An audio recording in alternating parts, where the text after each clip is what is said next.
او را ثمر باشد. حیف فرزند که به ناموس به آر شود، وقتی پیری پدر و مادر او خوار شود. پدر از خدمت فرزند نباشد راضی، در دو عالم به غم و غصه گرفتار شود.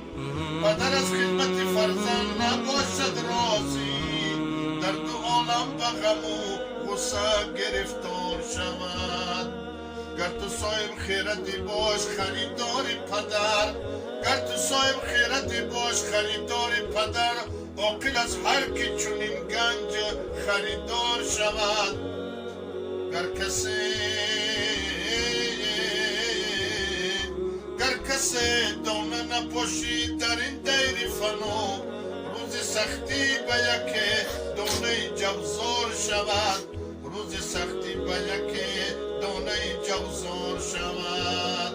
پدر و مادر اگر راضی شوند از فرزند، دان شفاعت خواهیان حضرتی مختار شود. آن است مقبول خدا، آن است مقبول خدا، طاعت ارواح پدر، جای او روز جزا دوزخ پرنار شود. همچون ویس قرنی، همچون ویس قرنی، خدمت مادر بینما بینما، تا تو را در دو جهان ذات خدا یار شود. تا تو را در دو جهان ذات خدا یار شود.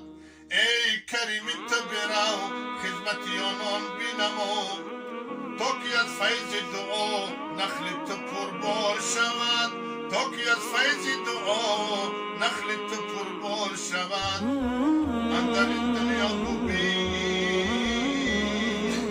اندر این دنیا ببین، دو روز مهمان بوده ای، رنج و زحمت ها کشیدی و پشیمان بوده ای، خاطر جمع ندیدی و پریشان بوده ای، امر حق را مانده و به روز فرمان بوده ای.